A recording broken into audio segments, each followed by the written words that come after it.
नमस्कार दोस्तों। अगर किसी देश की राजनीति इस मुकाम पर आ पहुंची है कि असल मुद्दों पे सवाल करने के बजाय लोग ये पूछ रहे हैं कि अगर मोदी नहीं तो कौन, तो समझ लीजिए उस देश की डेमोक्रेसी एक बहुत ही बड़े खतरे में है। पॉलिटिक्स में इसे टर्म दिया गया है टीना फैक्टर, मतलब देयर इज नो ऑल्टरनेटिव।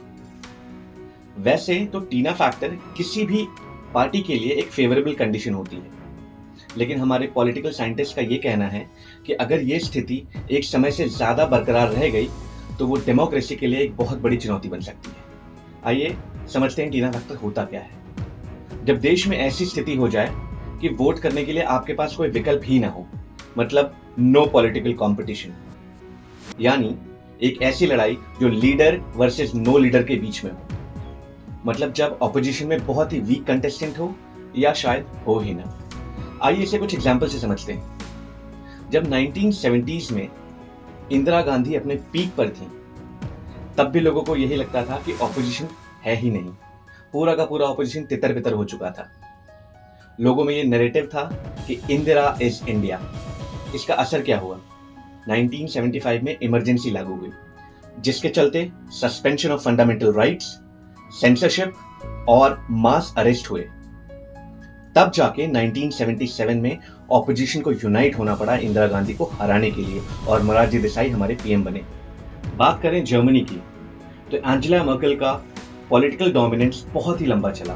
2005 से 2021 यानी टोटल 16 साल लोगों को ये लगने लगा था कि एंजेला मर्केल के अलावा कोई दूसरा ऑप्शन ही नहीं है, कोई उनसे बेटर है ही नहीं। इसका नतीजा क्या हुआ? 2021 के इलेक्शन में कोई भी पार्टी मेजॉरिटी नहीं हासिल कर पाई। लोगों में कंफ्यूजन और इंस्टेबिलिटी दिखी।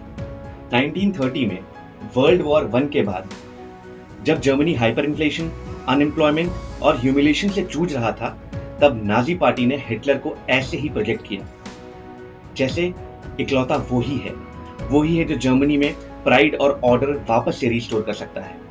रिजल्ट क्या हुआ? हिटलर ने बाकी पार्टीज को खत्म ही कर दिया, बैन कर दिया। इंडिया में भी कुछ ऐसे ही हालात पैदा हो रहे हैं। आइए देखते हैं कि टीना फैक्टर्स के क्या क्या असर हो सकते हैं या इंडिया में हो रहे हैं। Point number 1, weak opposition. ये स्थिति तो आ ही चुकी है, तभी तो ऐसे सवाल पूछे जा रहे हैं कि मोदी नहीं तो कौन। एक स्ट्रॉन्ग डेमोक्रेसी के लिए एक पावरफुल ओपोनेंट का होना बहुत ही जरूरी है। यहां तो बीजेपी कोई भी नैरेटिव सेट करता है तो पूरा देश पप्पू पप्पू बोलने लग जाता है। इसने मेरी मां को गाली दिया सर। दूसरा पॉइंट है when personality becomes greater than the policies। Election का फोकस वोट की जगह हु पे शिफ्ट हो जाता है। आज जिस पार्टी को इलेक्ट कर रहे हैं उससे आप क्या चाहते हो, उसकी बजाय वो चेहरा ज्यादा इंपॉर्टेंट बन जाता है जिससे आप चूज करने वाले हो, यानी आप एक ब्रांड फॉर्मेशन की तरफ जा रहे हो। छोटा सा एग्जांपल, धोनी रन बनाए ना बनाए, फिर भी आप उसे आईपीएल में खेलते हुए देखना चाहते हो। क्यों? क्योंकि आप उसके फैन बन चुके हो। क्रिकेट में तो ये चल जाता है, पर यहां बात नेशनल लीडरशिप की है। यहां पे ब्रांड नहीं चलता, सिर्फ काम दिखता है, और काम ही देखना चाहिए। तीसरा इंपॉर्टेंट पॉइंट है सेंट्रलाइजेशन ऑफ पावर। इसका मतलब जब डिसीजन मेकिंग पावर किसी एक के पास हो या उसके इनर सर्कल तक ही सीमित होकर रह जाती है। जब ऐसा होता है तब आमतौर पर गलत फैसले ही लिए जाते हैं, जैसे कि डीमोनेटाइजेशन। उसने टेरर फंडिंग को तो रोक दिया, लेकिन आम जनता के लिए उसने क्या किया? जीएसटी, जिसे अब सुधारने की कोशिश की जा रही है। दिल्ली में ओल्ड व्हीकल्स पे बैन लगा दिया बिना सोचे समझे, जिसे 2 हफ्ते में वापस रिवोक करना पड़ा। उसके बाद गवर्नमेंट E20 फ्यूल लाती है।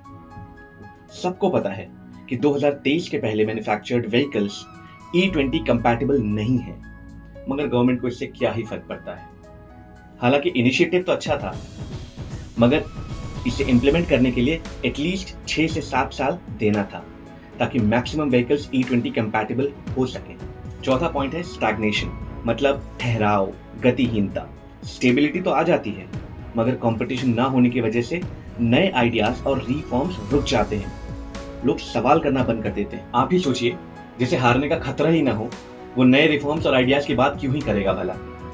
पांचवा इंपॉर्टेंट फैक्टर वो है डिक्टेटरशिप, यानी तानाशाही। ऐसी सिचुएशन में तानाशाही का खतरा हमेशा रहता है। वैसे तो इंडिया में सिचुएशन नहीं है अभी, और हम शायद होने भी नहीं देंगे। तो सवाल अब भी वही है कि आप ऐसी सिचुएशन में क्या करेंगे जब आपको लगता है कि ऑपोजिशन बहुत ही वीक है और आपके पास सिर्फ एक ही ऑप्शन है वोट करने का।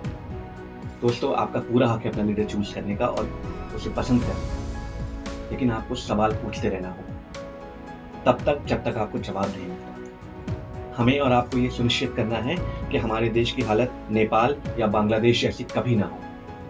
इसलिए सही टाइम पे सवाल करना आपका हक है और जब भी ऑपोजिशन कोई सवाल करता है तो आपको ऑपोजिशन से हेट नहीं, आपको ऑपोजिशन का सपोर्ट करना चाहिए।